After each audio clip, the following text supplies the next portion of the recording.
Hi learners, welcome to IoT Design and Applications. So in this session, we are going to see a topic on Contiki NG operating systems.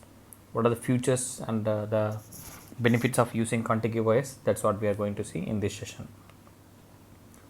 So what are the different features is Contiki is an open source operating system for the IoT devices and Internet of Things.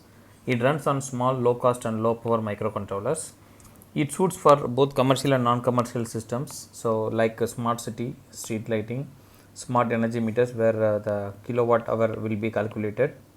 Then industry 4.0 sensors. So most of the industrial manufacturing places where Contiki was used, and radiation monitoring using nuclear plants based on the unit microsieverts, and remote home automation. So any home based control we can use Contiki OS in the IoT devices. So what are the different features we have seen, and what are the different functionalities of this Contiki operating system? So multitasking and scheduling, so that we can be able to do. So under multitasking, what are the different things? So processes and events, Contiki NG scheduler and event handler, and interrupts and contexts. So compared to conventional operating system, how Contiki OS is different, that we will see in the next slide. So here in the processor and events, Contiki is strictly non-preemptive. So actually Contiki OS and Contiki NG OS, there are two different things. It is a next generation. So NG OS strictly it's non-preemptive. So that means that no high priority task can preempt a low priority task. So that is non-preemptive. Rather than it has a style called as cooperative multitasking style. Whereas Contiki OS is slightly preemptive, but NG OS is completely strictly non-preemptive.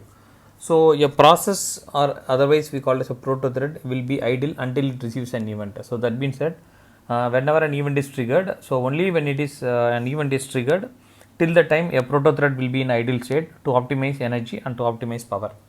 And let's say some of the events. So what are the different events that Contiki OS can able to get it? Expiration of a timer. So we have seen some examples on process wait until event. Timer underscore expire. So until timer expires, a event will not be triggered, or a thread will not be activated. So that's an expiration of a timer. The reception of an incoming network packet. So one packet is receiving at the particular process or a proto thread. A user action, particularly such a button press or activating a button or anything, that will be called as an event. A sensor driver indicating that the new reading is available. So that means that if you want to read a new reading, so whenever there is a new reading, so how it arrives. So that's another event, and any user defined event, any other event which the user can able to program. So these are the different process and events.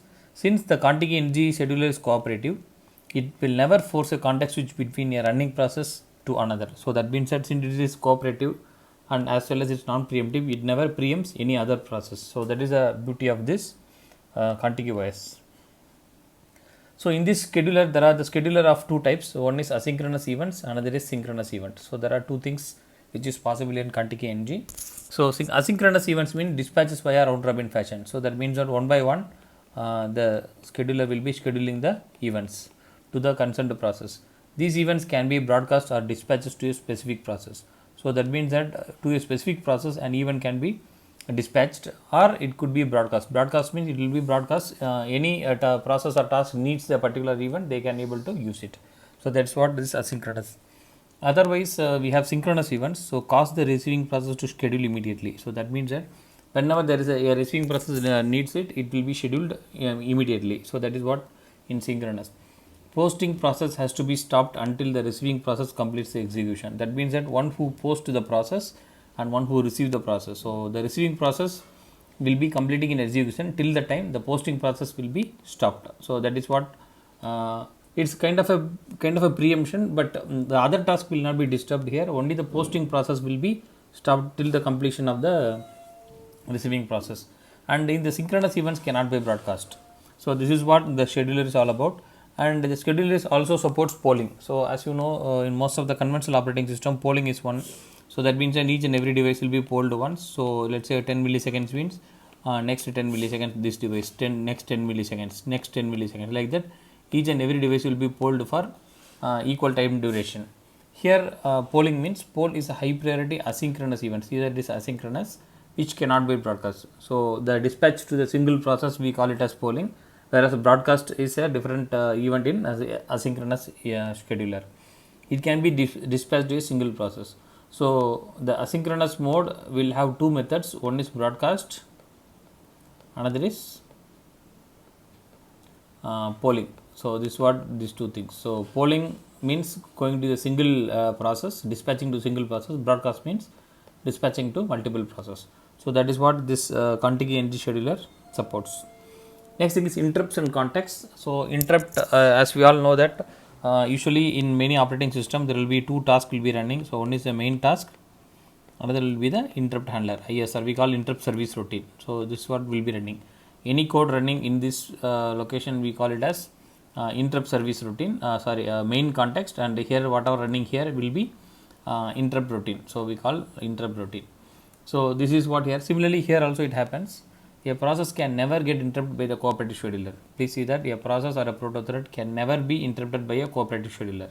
So in the preemption it can be, but this is cooperative, so it won't be happening, but it can be interrupted by the hardware interrupt handler. So there are hardware interrupt handlers, those can able to interrupt the particular running process. This also due to unexpected behavior only. It is unexpectedly, not by intention, it is unexpectedly. In that case we have two things. The code always running outside the interrupt handler, that means that main code. So whatever happened here, this is the first point, it's running in the main code. The code that runs inside the interrupt handler, so this will be on the inside the interrupt handler. So there are two options, one within the ISR, another is within the main code. So we have operations. So within the ISR there are something that should not be happening or that won't be advantages. So we'll see in the next code here. So that's what here in the code always running outside the interrupt handler is simple to implement, and function need not be re-enter. Re-enter means again the function cannot be entering in the main execution. So here when writing interrupt handlers, the following tasks are not safe. Please remember, the following task whatever we are giving here are not safe to run within the interrupt context, but they are safe when they are in the main context. So as long as in the main context these operations are okay, but in this it should not happen. Okay, so whenever in the interrupt context. So what are the different things? Posting the events within the interrupt should not be happening. Watchdog timer should not be triggered within the interrupt. Data structures cannot be enabled as like stack queue, linked list, CLL, circular linked list, doubly linked list could not be activated within the interrupt. Scheduling timers we should not do within the interrupts. Neighbor table manipulation we should not do within the interrupts. So all these tasks should not be happening within the interrupt. Interrupt service routine should not encourage this, or they are not safe. But as long as they are in the main context, these things can be triggered. So this is the one main difference when compared to the existing operating system or conventional OS versus the Contiki OS. So next there are timers. So we have seen some couple of examples in the earlier laboratory week. So use of timers in Contiki. Here we have different timers. There are totally 4 timers which is derived from the timer class. So this is the main timer thing, and within this we have 4 timers, 1, 2, 3 and 4. So S timer is same as timer, but this is called a seconds timer. In seconds and with significantly longer wrapping period, safe from interrupt. So this timer is safe from the interrupt. So this timer both are seems to be same. That is seconds timer. Next thing is E timer is the event timer. So mostly we have done these events only so far in our examples. So it is unsafe from interrupt. So because of this interrupt handler, hardware interrupt handlers, this timer will be unsafe. So that's why this is the event timer. Next thing is a callback function. So it's a callback timer. So it is also unsafe from the interrupt. It is not safe. So because of the interrupt, there could be some issues with the callback function. R timer means real time multitask scheduling or real time task scheduling with execution from ISR. So this is executing within the ISR. That means interrupt service routine. This also safe from interrupt because this can be execution with from ISR. So within the ISR, this timer can be triggered. Okay, so that is what real time task scheduling. Usually the conventional real time task scheduling will be equivalent to real time clock, what we have seen in other microcontrollers. So we call something called as real time clock. So it is almost equivalent to this timer. So there are totally 5 timers. We can able to use any of these timers according to our implementation. Suppose whenever you want to implement a timer within an ISR, you can go for a R timer as well as S timer. So these two are possible, but within an ISR, this timer should not be triggered. So this way we have to implement the timer accordingly. Next thing, as you know, the memory management for most of the operating systems are direct. Mostly they follow C and C++ syntax. Similarly here, this memory management also it's similar. It supports both static and dynamic memory. Okay. So to recall, in C programming, the static memory allocation will be, let's say, integer a of 10 equal to, when I use 1, 2, 3 like this, when I use 10 variables, then it will be called as a static memory. So static memory, usually, suppose if this is inside a main function, this is declared inside a main function, then we call it as a local variable.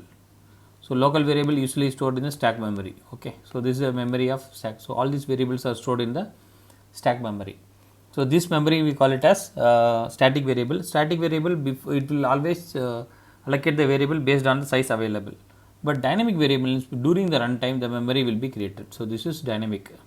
So dynamic in C programming is, we have a function called as malloc, calloc, then realloc, and then free. So we have these functions here. So this is on dynamic memory, and this is on static memory. Similarly here in Contiki, both memories are supported. So we call it as static memory MEMB, and dynamic memory heap memory. So the H is a particular letter.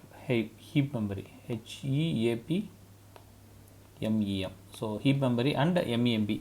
So this is, though we call it as a static, but we call it as a semi dynamic. So that's what the documentation says that. So I will be giving you some study materials. Please go through that for the detailed information about memory management and the other stuff. So we call it as semi dynamic memory variable. And static memory, why the static memory is advantageous? Because it is free from leaks and from fragmentation. So memory leak will not be possible here.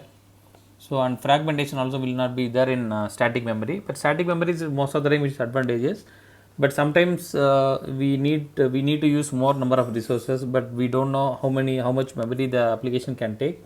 In that case, we can use dynamic variable, so that dynamically during runtime the memory will be used. So the dynamic variable usually stored in the heap memory. As you know that it will be stored in the memory called as heap. Now some memory functions like MEMB, memb underscore init, memb underscore allocation. This allocation will be allocated statically using a pointer variable. So that means whenever you use a pointer, it becomes dynamic variable because it directly references the memory. But since it is semi-dynamic, so this allocation will be happening that way.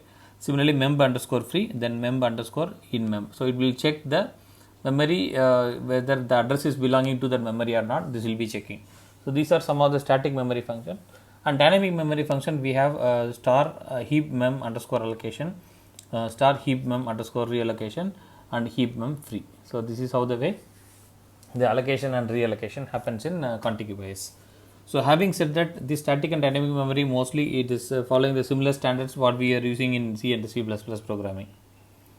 Okay.